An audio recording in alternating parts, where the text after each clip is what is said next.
Welcome back, Hollywood stars. This is Mrs. Warham. I'm going to read Chapter 2 of Flat Stanley, his original adventure. We are on Chapter 2. I'll turn to that page right now. And the chapter is called Being Flat. Being flat. When Stanley got used to being flat, he enjoyed it. He could go in and out of rooms, even when the door was closed, just by laying down and sliding through the crack at the bottom. Mr. and Mrs. Lambchop said it was silly, but they were quite proud of him. Arthur got jealous and tried to slide under a door, but he just banged his head.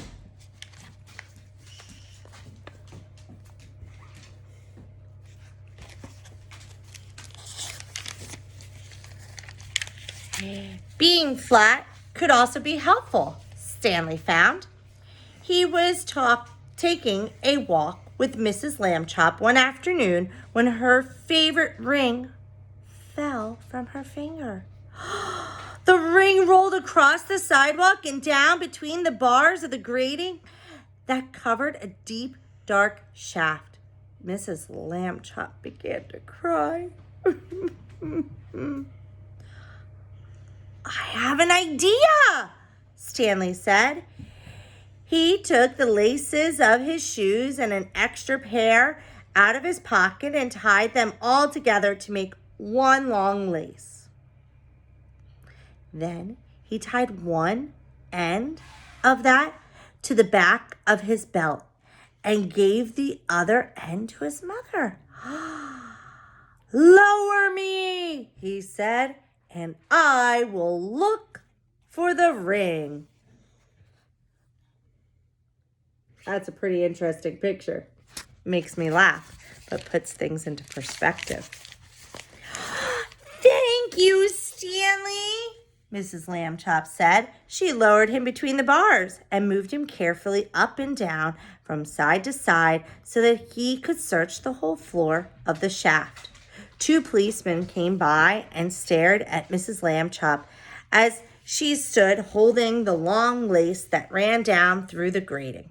She pretended not to notice them. What's the matter, lady? The first police officer asked. Is your yo-yo stuck? I'm not playing with a yo-yo, Mrs. Lambchop said sharply. My son is on the other end of the lace, if you must know. Do you see the ring? What do you think the police officers will say, knowing that her son is in the grate? Probably not very good things. Get the net, Harry, said the second police officer. We have caught a cuckoo. What's a Cuckoo? What's a cuckoo? I don't know. A cuckoo means that she's gone crazy. Just then, down in the shaft, Stanley cried out, Hooray! Mrs. Lambchop pulled him up, and she saw that he had the ring. Good for you, Stanley, she said. And then she turned angrily to the policeman. A cuckoo indeed, she said. Shame. The policeman apologized. We didn't get it, lady, they said. We have been hasty. We see that now.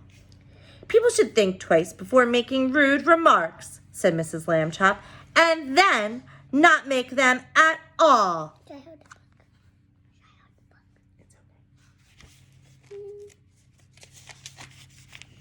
The policeman realized that was a good rule and that they would try to remember it. One day, Stanley got a letter from his friend, Thomas Anthony Jeffrey, whose family had moved recently to California. A school vacation was about to begin, and Stanley was invited to spend it with the Jeffreys. Oh, boy, Stanley said. I would love to go. Mr. Lambchop sighed. A round-trip train or airplane ticket to California is very expensive, he said. I will have to think of some cheaper way. Then Mr. Lambchop came home from the office that evening, and he brought him an enormous paper brown envelope. What do you think they're going to do with that envelope? It's pretty big. What could fit inside? Do you have any ideas? No. No? All right, let's continue. Now then, Stanley, he said, try this size.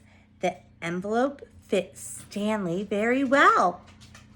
There was even room left over, Mrs. Lambchop discovered, for an egg salad sandwich made with thin bread and a toothbrush case filled with milk. Wait a minute. Are they going to put Stanley in that envelope? Oh, man. You can put Stanley in the envelope. They had to put a great many stamps. Pardon me, let's start that over. They had to put a great many stamps on the envelope to pay for both airmail and insurance. But it was still much less expensive than a train or an airplane ticket to California.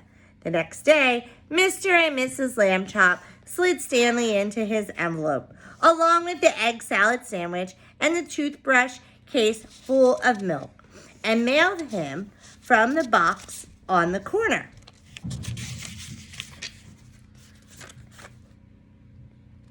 Look at Stanley fitting into the envelope and his dad approving.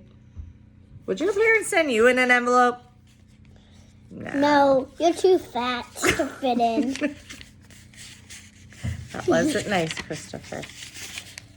The envelope had to be folded to fit through the slot, but Stanley was a limper boy, and inside the box, he had straightened right up again.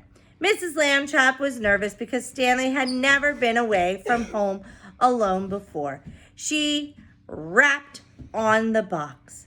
"Can you hear me, dear?" she called. "Are you all right?" Stanley's voice came quite clearly. "I'm fine. Can I eat my sandwich now?" "Wait an hour and try not to get overheated, dear," Mrs. Lambchop said.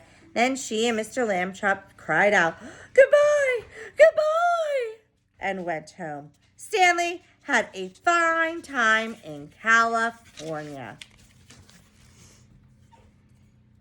They are putting it into the mailbox.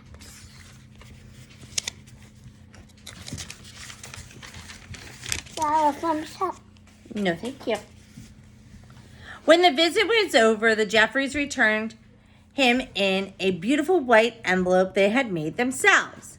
It had red and blue markings to show it was airmail, and Thomas Jeffrey had lettered it valuable and fragile, and this and up on both sides. Back home, Stanley told his family that he had been handled so carefully he never felt a single bump. Mr. Lambchop said it proved that jet planes were wonderful, and so was the Postal Service, and that this was a great age in which to live. Stanley thought so too. That is the conclusion, third grade, of Chapter 2. You're going to have to wait to find out what happens in Chapter 3, and this chapter is called Stanley the Kite. Turn and talk to a friend and figure out, what do you think that means, Stanley the Kite? All right, third grade, have a fabulous Friday. Enjoy.